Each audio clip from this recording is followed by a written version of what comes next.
ইস্পাত নগরীর বিজনির তানশ্রীন এলাকায় তৃণমূলের ক্যাম্প অফিস ভাঙচুর দুষ্কৃতীদের। ব্যাপক উত্তেজনা এলাকায়। অভিযোগের তীর বিরোধীদের দিকে, ভিত্তিহীন অভিযোগ পাল্টা দাবি বিরোধীদের।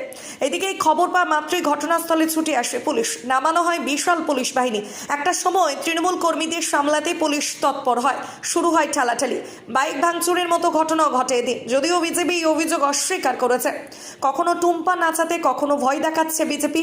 সিপিএম পাল্টা প্রতিক্রিয়া রাজ্যের মন্ত্রী প্রদীপ মজুমদারের। পিসফুলি এখানে ভোট করাচ্ছিলাম, আমাদের তানসেন বুথের মধ্যে পিসফুলি ভোট চলছিল।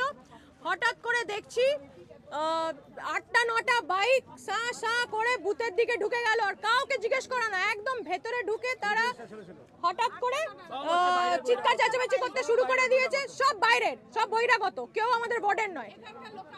কেন পিসফুলি হচ্ছে, কেন মায়ে বোনেরা সকাল থেকে পিসফুলি ভোট দিচ্ছে বলে এই বদমাইশিগুলো করা হচ্ছে?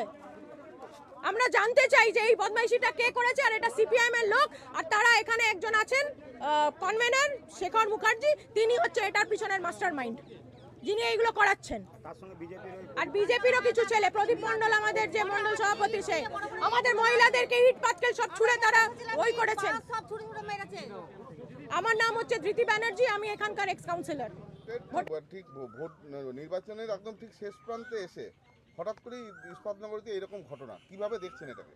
অত্যন্ত দুঃখজনক, কারণ যারা মেকি গণতন্ত্রের জন্য এত কান্নাকাটি করেন, গণতন্ত্র বাঁচানোর জন্য নানা রকম ডাক দেন, তারা গণতন্ত্রের উৎসবে শেষ মুহূর্তে এসে আর ধরে রাখতে পারলেন না নিজেদের। একদিকে সিপিএম, তাদের তো এটা পুরনো অভ্যেস, সেদিনে স্মৃতি তাদের মাথায় চড়ে যায়। কি করে ভুলবেন তারা কি করে এসছেন 34 বছর ধরে? শেষের 20 বছর তো মানুষকে কোনো গণতান্ত্রিক অধিকার প্রয়োগ করতে দেননি, সেই জন্যে তাদের পুরনো অভ্যেস চাগাড় দিয়ে উঠল। আর রাম আর বাম, যা আমরা বরাবর বলি, এখন তো বামের সঙ্গে আবার অন্য দলও যুক্ত হয়েছেন সব কিছু ভুলে গিয়ে। তো এরা ত্রিমূর্তি, তারা তৃণমূল কংগ্রেসকে গণতান্ত্রিক পদ্ধতিতে হেরে যাওয়ার আতঙ্কে আমাদের উপরে আক্রমণ করেছে। তার নিদর্শন এখানে রয়েছে। বর্ধমান দুর্গাপুর লোকসভা কেন্দ্রে আজকে আমরা সকাল থেকে যে এই লোকসভা কেন্দ্রের বিভিন্ন জায়গায় যে ভোট প্রচারে দেখেছি, সেখানে দিলীপ ঘোষ বিভিন্ন জায়গাতে তাকে আটকানো হয়েছে, কালো পতাকা দেখানো দেখুন হয়েছে। ভাই, আমি বলি আপনাদের, গাড়ি ভাঙচুর করা হয়েছে। আমি বলে দিই, নির্বাচনের বিধি তো সকলের জন্য সমান, তাই নয় কি? আপনারা জানেন যে পার্শ্ববর্তী এলাকায় একজন হেরে যাওয়া প্রার্থীকে আটকানো হয়েছিল পার্শ্ববর্তী এলাকায়, কারণ তিনি সেখানকার ভোটার নয়। আমি দেখুন এখন 6টা বাজে, তারপরে আমি ঢুকেছি, আমি আমার কেন্দ্রে ঘুরিনি, কারণ আমি এখানকার ভোটার নয়। ঠিক আছে, আমরা যদি সবাই একই আইনের দ্বারা পরিচালিত হই, তাহলে বলুন তো, আমি এখানকার বিধায়ক, আমার প্রার্থী, সবাই আমি 276 নম্বরের জন্য আমরা একটা গাড়ি ঘোরার জন্য পেয়েছি, 277-এর জন্য একটা গাড়ি পেয়েছি, আমাদের প্রার্থী একটা গাড়ি পেয়েছে পারমিট। তাহলে উনি তো প্রতিদ্বন্দ্বী প্রার্থী, উনি পেছনে 5খানা গাড়ি নিয়ে ঘুরছেন কী করে? এটা নির্বাচন কমিশন দেখতে পাচ্ছেন না?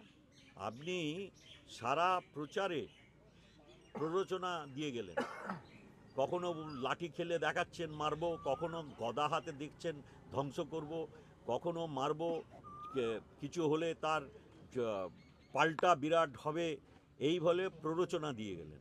আমরা তো কোনো প্ররোচনায় পা দিইনি। কিন্তু আপনি ভোটের দিন আমাদের প্রার্থী একটা গাড়ি নিয়ে ঘুরবেন, তিনি 3বারের সাংসদ, একবারের বিধায়ক, পৃথিবীখ্যাত তিনি খেলোয়াড়, তিনি একটা গাড়ি নিয়ে ঘুরছেন, তার আগু পেছুতে কোনো রক্ষী লাগে না, মানুষের কাছে যাচ্ছেন নির্বাচনের ভোটের সমর্থন চাওয়ার জন্য, আর উনি পেছনে 6খানা গাড়ি নিয়ে ঘুরছেন। এবং প্ররোচনামূলক এই পরিস্থিতিতে যেভাবে উনি কথা বলে এসছেন, মানুষের তো একটা নিশ্চয়ই ক্ষোভ থাকে তার উপরে। কমিশনকে কি জানাচ্ছেন? কমিশনে জানানো হয়েছে, আমাদের দল জানিয়েছে নিশ্চয়ই, যিনি ওই রকম লম্বা কনভয় নিয়ে নির্বাচন করছেন, অথচ আমাদের প্রার্থী একটা গাড়ি নিয়ে ঘুরছেন। সব প্রার্থীদেরই একটা করে গাড়ির পাস পাওয়া গেছে। আজকের এই ঘটনা নিয়ে কি বলবেন? কমিশনকে কিছু জানাচ্ছেন? কোনটে? নিশ্চয়ই কমিশনকে তো আমরা জানাবোই, এবং অলরেডি জানানো হয়েছে, এবং আমরা এখানে পুঙ্খানুপুঙ্খ সব যে পরিস্থিতিতে এই ঘটনা ঘটিয়েছে তা নিয়ে রাম বাম সব যে যৌথভাবে তৃণমূলের উপর আক্রমণ করছে, যে কথা আমাদের দল বারংবার বলছে, সেটাও প্রমাণিত হয়ে গেল মানুষের চোখের সামনে। শেষ মুহূর্তে তারা দেখলেন যে রাম বাম কীরকমভাবে গলা জড়াজড়ি করে তৃণমূলের উপর ঝাঁপিয়ে পড়ল। এখনো পর্যন্ত যা ভোট হয়েছে, হ্যাঁ। আপনার কি আপনি কি satisfied free and fair poll হয়েছে? না, আপনাদের কি মনে হয়? আমার চোখটা ছেড়ে দিন, আপনাদের চোখ তো চতুর্দিকে ঘুরেছে, আমি আপনাদের মতামত করতে চাই। বিভিন্ন জায়গায় যেরকম একটা অশান্তির খবর আছে, কোথায় কি অশান্তি হয়েছে বলুন? কোন বুথে অশান্তি? আমরাই হয়েছে, এখানে হয়েছে, বর্ধমানে মানে আমরাই কি বুথের ভেতর কোনো অশান্তি? বাইরে, বাইরে। তাহলে আপনি জিজ্ঞেস করলেন ফ্রি অ্যান্ড ফেয়ার হয়েছে কিনা, তার কি প্রত্যুত্তর হয়? রাস্তায় কে কি এই যে ক্যাম্প ভেঙে দিল, তার মানে কি যে এখানে তৃণমূল কংগ্রেসের যারা সমর্থক তাদের আমরা সব ভোট হারিয়ে ফেললাম? মানে ভোটদানে কোনো বিঘ্ন হয়নি কোথাও এরকম? আমি আশা করি পোল তো হয় পোলিং বুথে, এই পাশে উত্তেজনা যারা সৃষ্টি করে, নানানভাবে উত্তেজনা সৃষ্টি করেছে, নানান অপপ্রচার চালিয়েছে, শেষ মুহূর্তে তাদের পরিণতির আভাস পেয়ে তারা নিজেদের সামলাতে পারেনি, তাই আক্রোশটা আছড়ে পড়েছে তৃণমূলের শিবিরে। মানে ভোটারদের প্রভাবিত করার চেষ্টা হয়েছে? নিশ্চয়ই ভয় দেখানোর চেষ্টা। আরে তৃণমূলকে স্বয়ং নানা রকমের এজেন্সি এবং আমাদের দেশের প্রধানমন্ত্রী ভয় দেখাতে পারছে না। এরা কোথাকার চ্যাং ব্যাং সব নিক্ষেপ করে দিয়েছে বঙ্গোপসাগরে। তারা এখন কখনো টুম্পা নাচাচ্ছে, কখনো আবার বড় বড় বক্তব্য মারছে। তারা ভাবছে তারাই গণতন্ত্রের একমাত্র পূজারী, তাদের আসল চেহারা তারা লুকিয়ে রাখতে পারে না। এই শেষ মুহূর্তে এসে প্রকাশ হয়ে গেল, মুখোশটা খসে পড়লো। খুব তো নাচাচ্ছিল, নানা রকম বড় বড় কথা, গণতন্ত্রকে বাঁচানোর জন্য নাকি লাল পতাকা নিয়ে হাতে হাতে ঘুরে বেড়াচ্ছে রাস্তায় রাস্তায়। পাল্টা অভিযোগ করছে যে তৃণমূল আগে নাকি বুথে জ্যাম করেছিল, এরকম একটা অভিযোগ। বুথে জ্যাম করেছিল? এখানে জ্যাম করার মতন বুথ আছে কোথায়? ওদের কি ভোটার আছে নাকি যে আমরা জ্যাম করতে যাব? কেন্দ্রীয় বাহিনী রয়েছে। ওকে বৈদ্য জানি আজকে লোকসভার ইলেকশন সকাল থেকে ভালোভাবে শান্তিভাবে ইলেকশন হচ্ছে, ভোট হচ্ছে। আমাদের বুথে এজেন্ট বসেছে, সব বুথের বারে ক্যাম্প লাগানো হয়েছে। স্যার টিএমসি হোক, সিপিএম হোক, বিজেপি হোক, সবার ক্যাম্প আছে। সবার নিজের ক্যাম্পে নিজের কর্মীরা বসে সারাদিন বসে আছে, শান্তিভাবে পুরো চলছিল। কিন্তু হঠাৎ 4:30টার সময় আমার কাছে ফোন আসলো, টানসনে আমাদের ক্যাম্পে যে মহিলা কর্মীরা বসেছিলেন তার উপরে চড়াও করে যে টিএমসির গুন্ডারা মহিলাকে বাঁশ দিয়ে মেরেছে, আমাদের 4টে কর্মীকে মেরেছে। একটা মহিলাকে তো এত মার মেরে উনি বেহুশ হয়ে গেছে। আমরা যখন খবর পেলাম নিয়ে গিয়ে তুলে ওনাকে হসপিটাল নিয়ে গেলাম, নাহলে বাঁচতো না।